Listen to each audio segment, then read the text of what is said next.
Senhoras e senhores, cumprimentando-os, estamos iniciando o diálogo espírita, a doutrina espírita passada limpo.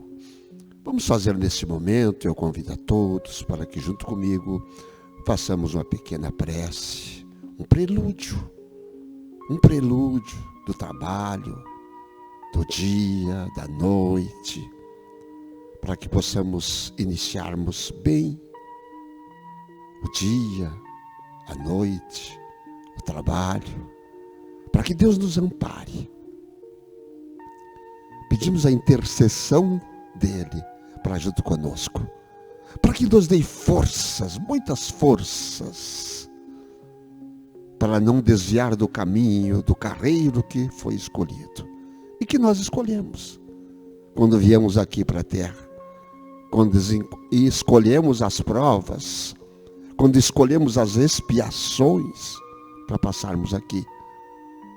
Sabemos que da maioria nós esquecemos, mas sabemos também que estamos na terra, porque precisamos passar por isso, por provas e por expiações, até nos tornarmos seres angélicos e precisarmos de encarnações e encarnações e encarnações.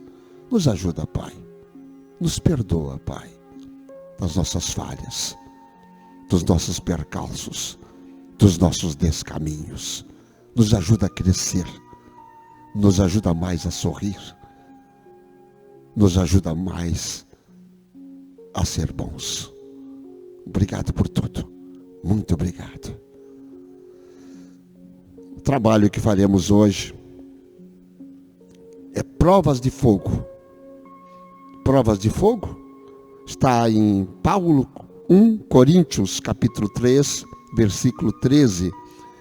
E o fogo provará qual seja a obra de cada um. Emmanuel nos diz em cima disso: a indústria mecanizada dos tempos modernos muito se refere às provas de fogo para positivar a resistência de suas obras e, ponderando o feito, recordemos que o Evangelho igualmente se reporta a essas provas há quase 20 séculos, com respeito às aquisições espirituais. Escrevendo aos Coríntios, Paulo imagina os obreiros humanos construindo sobre o único fundamento que é Jesus Cristo, organizando cada qual as próprias realizações de conformidade com os recursos evolutivos. Cada discípulo, entretanto, deve edificar o trabalho que lhe é peculiar, convicto de que os tempos de luta descobri-lo-ão aos olhos de todos, para que se efetue reto juízo acerca de sua qualidade. O aperfeiçoamento do mundo na feição material pode fornecer a imagem do que seja a importância dessas aferições de grande vulto. A terra permanece cheia de fortunas, posições, valores e inteligências que não suportam as provas do fogo. Mal se aproximam os movimentos purificadores, descem precipitadamente os degraus da miséria, da ruína e da decadência. No serviço do Cristo também é justo que o aprendiz aguarde um momento de verificação das próprias possibilidades. O caráter, o amor, a fé, a paciência, a esperança representam conquistas para a vida eterna, realizadas pela criatura com auxílio santo do Mestre. Mas todos os discípulos devem contar com as experiências necessárias que, no instante oportuno, lhe provarão as qualidades espirituais. Mais uma lição oportuna, né? Grandiosa, que nos dá as inteligências superiores. O que a irmã Ângela encontrou no Evangelho sobre esse assunto? Bom dia, boa tarde, boa noite. Que Deus abençoe a todos nós, abençoe a todos que estão em casa, aqueles que estão assistindo, que ainda irão nos ouvir ou nos assistir, né? Que Deus abençoe muito a todos nós, a todos vocês. Então, nesse capítulo, há muita reflexão, né? Muita reflexão. Porque nós vemos aí as qualidades que cada um de nós tem que desenvolver, as dificuldades que cada um de nós enfrenta, né? E por mais que todos tenham uma condição material muito, muito boa, elevada, como fala aqui o nosso irmão Emmanuel nesse capítulo, né? No nosso mundo ainda, as conquistas, as riquezas, né? Tudo permanece, os valores, mas contudo, isso pode desmoronar de uma hora para outra. Por quê? Porque ainda não desenvolvemos essas qualidades, essas virtudes que ele fala no final. A fé, o amor, a fé, a paciência, né? Que ele vem nos dizer aqui. Então vejam bem a importância de nós desenvolvermos essas virtudes. E eu começo lá no capítulo da fé. Porque nós temos ali no capítulo 19, sobre esse assunto que fala da fé.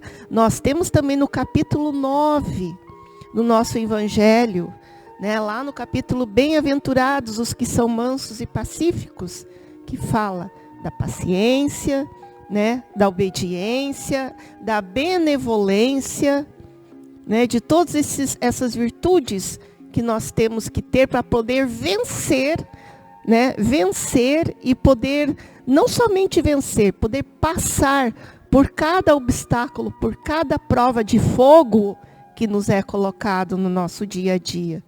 E a fé, ela é imprescindível em todos esses momentos. Então lá no capítulo 19 começa, no bom sentido é certo, que a confiança em suas próprias forças torna o homem capaz de executar coisas materiais. Olha, lembrando ali no que foi lido, que não se podem fazer quando duvida de si mesmo. Mas aqui é unicamente no sentido moral que se deve entender essas palavras.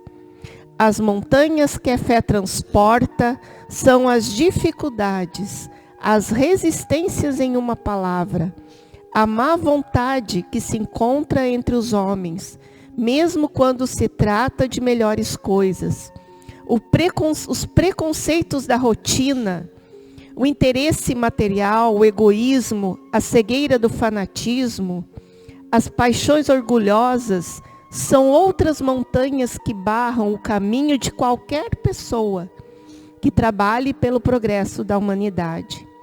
A fé segura proporciona perseverança, a energia e os recursos que permitem vencer os obstáculos, tanto nas pequenas coisas como nas grandes. Então vejo nós, né, ali ele fala, os discípulos, o que ele fala? A todos nós, toda a humanidade, nós temos que desenvolver, que trabalhar tudo isso dentro de nós, porque provas de fogo nós vamos ter sempre. Estamos no mundo de provas e expiações. Agora imaginem, mas eu conheço pessoas que não têm problema nenhum. Ok, mas se acontece algo desse tamanho na vida dela, ela se desespera. Ela não sabe o que fazer. Porque ela sempre foi um ser que ela teve tudo. Tudo, intelectualmente, materialmente, né? Conseguia tudo o que queria, mas de repente, aquela determinada situação ou aquela determinada coisa, ela não consegue. A pergunta que eu ia te fazer era em cima disso. E aí ele entra em desespero. Não sabe o que fazer. As provas de fogo são iguais para todo mundo? Não são iguais para todos. É essa pergunta que eu queria te fazer, para que todos nós possamos entender isso. Porque às vezes nós pedimos facilidades e ganhamos facilidades. Alguém já falava agora. As provas de fogo, elas vão aparecendo de acordo com o nosso avanço. Porque nós já passamos por outras existências, todos nós. E as provas... Mas teremos provas, inclusive esses que nunca tiveram vão ter. Ninguém vai escapar das provas. Ninguém vai escapar. todo mundo vai ter provas. Se não tiveram até agora, vão ter logo adiante. E às vezes, esses que nunca tiveram nada, que sofrem as maiores consequências, porque não estão preparadas para recebê-las. Deveriam estar. Eu volto a bater aqui naquele problema da humanidade de hoje. Porque nós estamos vivendo um mundo muito materialista. Nós esquecemos de educar os nossos filhos numa religião. Eu não estou falando de religião nenhuma específica, mas de uma religião. Da religião que é a religião do amor. Essa é a grande religião. E vai ser a grande religião do futuro, a religião do amor. Vai englobar todas. Vai ser só do amor. Como nome. Mas todos nós, os nossos filhos, têm que participar de uma religião. Se a nossa casa for uma religião, está todo dia em oração, já serviria. Mas a nossa casa não é uma religião, infelizmente. Não é. Por isso que precisa ter uma em que vá lá uma vez por semana, no mínimo, para orar, para pedir, para agradecer.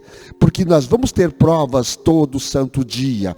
Nós teremos obstáculos sempre. Uns vão ter mais tarde. Outros vão começar já desde criança com provas de fogo para superá-las e entendê-las também.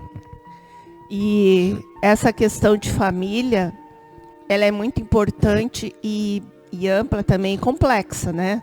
Porque não basta só vir à igreja, não basta só ir à casa espírita, não basta só frequentar um templo ou dizer aos filhos, você tem que ir comigo, vocês são obrigados a levar. E voltar para casa e continua a mesma coisa. Né? Aquele tumulto, aquela bagunça dentro de casa, aquelas revoltas, os gritos. Não é isso. Não é isso. Né? Então, Emmanuel já dizia, né? Qual é a melhor forma de educar? É o exemplo. Né? E aí, nessa questão familiar, que exemplo nós estamos sendo para os nossos filhos, para os nossos netos? Que exemplo estou sendo dentro de casa? A religião em si. A religião nós podemos ver de duas formas. A religião, aquela que nos liga a Deus, no momento em que nós vamos ao templo, no momento que nós vamos à casa espírita, no momento que nós fazemos o evangelho no lar, né? No momento que nós frequentamos uma igreja, essa religião. E a outra religião, que é o nosso viver diário. De como nós estamos vivendo essa religiosidade no nosso dia a dia e dentro da nossa casa. Então, se aquele filho, né, está naquela família que passa por dificuldades, mas ele vê o exemplo do pai ali, firme, sereno, da mãe ao seu lado, né, do seu avô, da sua avó, dos seus tios, seja de quem for que está junto dele, vendo que aquela família está sempre ali unida, né, que passam por dificuldades, mas não desanimam, que tem aquela fé e que as coisas vão acontecendo aos poucos, se melhoram, vem outra prova, eles conseguem passar. Essa criança vai se tornar um adulto fortalecido. Essa criança vai ter dentro dele a perseverança, a coragem, a fé, todas essas virtudes que Emmanuel fala aqui, e principalmente, a maior de todas, que é o amor. Né? Quando tem lá no Evangelho segundo o Espiritismo, o capítulo A Lei do Amor. Poucos de nós leem esse capítulo, A Lei do Amor. E a Lei do Amor resume tudo. Porque se você não tiver amor, não este amor que nós conhecemos, o amor incondicional, aquele amor que não cobra, que não espera nada em troca, aquele amor que agradece por tudo. Essa criança tendo estes exemplos dessa religiosidade, né, desse caminho que aquela família está ali, com certeza ela vai conseguir trilhar lá na sua vida futura, na sua adolescência, na sua vida adulta, de uma forma, não vou dizer tranquila, mas em cada prova que ela tiver, ela vai conseguir vencer. Né? Ao passo de que, se for ao contrário, vai ser muito mais difícil. Então, como o Antônio dizia, as provas são diferentes para todos nós. É é diferente. Porque cada um de nós somos espíritos individualizados, né? Cada um de nós somos diferentes. Assim como os dedos da nossa mão, que não são todos iguais, somos nós, somos nossos filhos, né? Todos que estamos ao nosso redor. Tivemos várias experiências de várias vidas passadas. Então, aquele ser que veio com muita riqueza, por exemplo. Por que será que ele veio tão rico, né? Ah, olha, eu sou muito melhor que ele. Eu sou uma pessoa muito mais humilde. Estou aqui nessa pobreza, passando necessidade. E o cara está lá, ó, no bem bom. Não faz nada para ninguém. Egoísta, orgulhoso. E aí dá aquela revolta. E é nisso que a doutrina espírita, né, nos esclarece de uma forma muito clara. Coitado deles. Isso eu ia falar. A gente tem que ter compaixão por esses seres. Porque a obrigação deles, vamos dizer assim, enquanto aqui encarnados, o que eles assumiram no plano espiritual e não estão fazendo, né, está aqui no Evangelho. Muito será cobrado a quem muito foi dado. Estou aí. Olha o que Paulo nos diz, e todo cristão deve ter isso como fundamento. Qual é o grande fundamento, então? Qual é o grande fundamento de cada cristão? Os ensinamentos de Jesus. O Jesus Cristo é o seu grande fundamento das religiões cristãs. Vejam bem que interessante esta frase. O grande fundamento de todos nós é Jesus Cristo.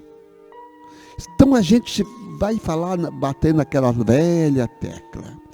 Quando estivermos em dúvidas de fazer uma coisa ou não fazê-la, perguntemos a nós mesmos: o que Jesus faria no meu lugar? E vamos recordar os seus ensinamentos.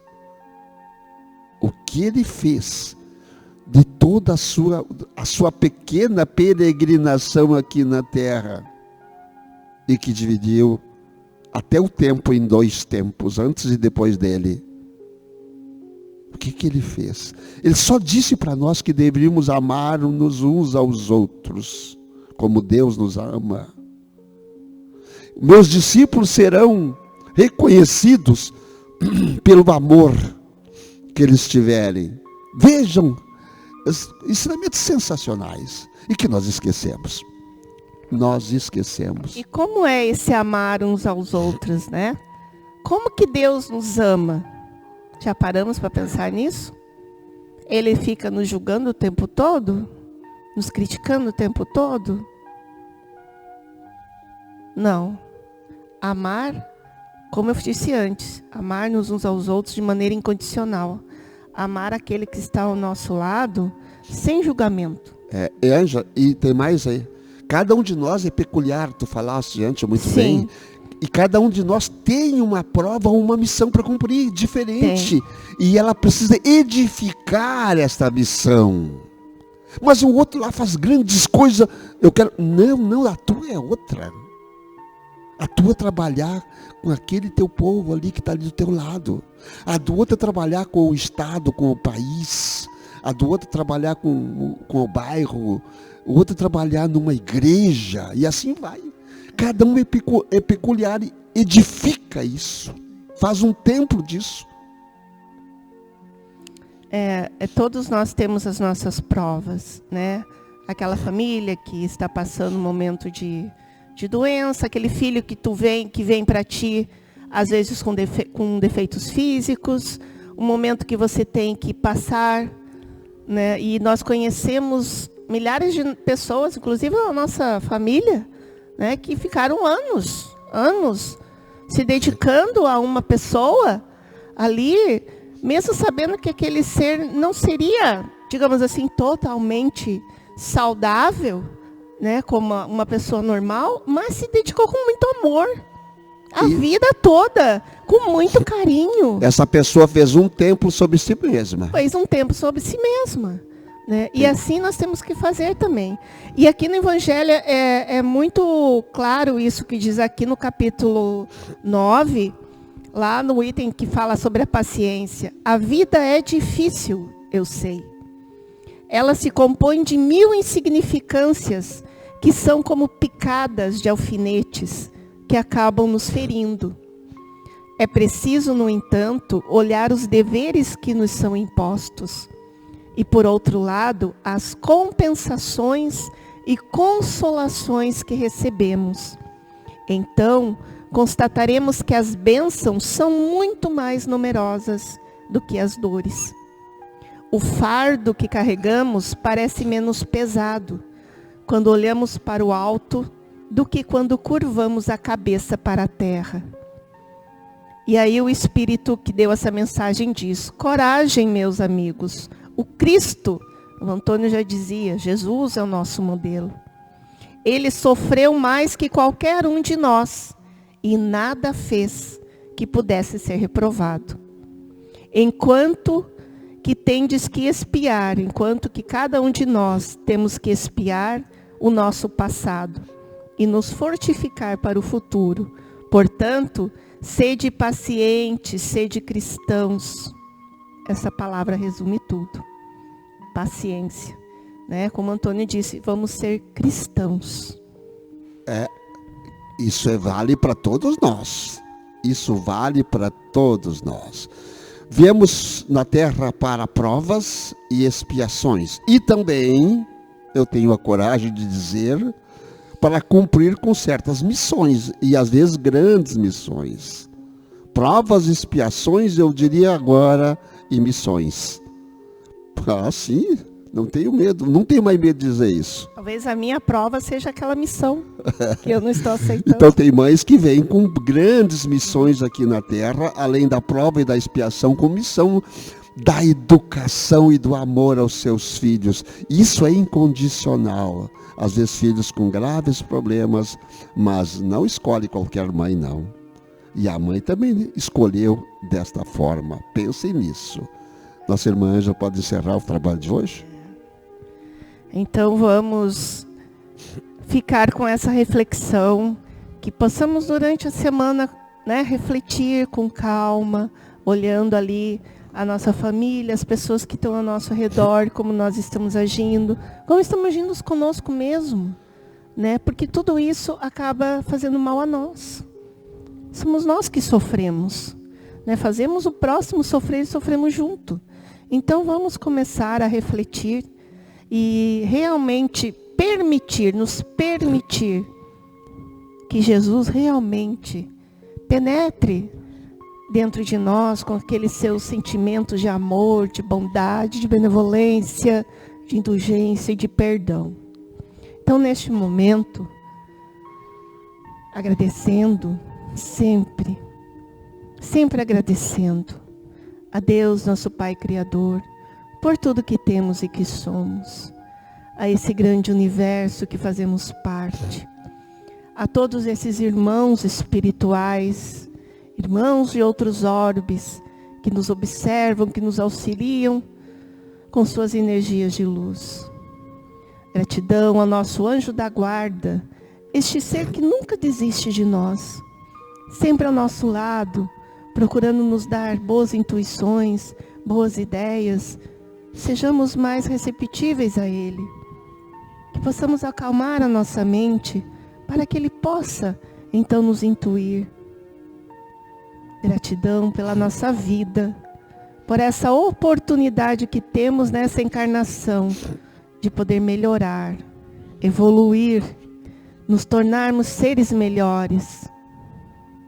Gratidão pela família, pelo trabalho, por tudo que temos e que somos. Pai de divino amor, que a Tua luz, a Tua misericórdia se estenda sobre todos nós, sobre cada ser, em cada canto, mais longe deste planeta. Que todo aquele ser que estiver agora necessitando de auxílio, de um alívio da sua dor, na sua mente, no seu coração, sinta-se abraçado nessa energia de luz. E que em sua mente venha os pensamentos: filho, fé, coragem, estou convosco. Levanta, segue adiante. E assim, continuar com muita fé, com muita esperança, com muita coragem. Que Deus, nosso Pai, ilumine a todas as famílias, ilumine a todos nós com muita saúde, com muita paz. Que assim seja.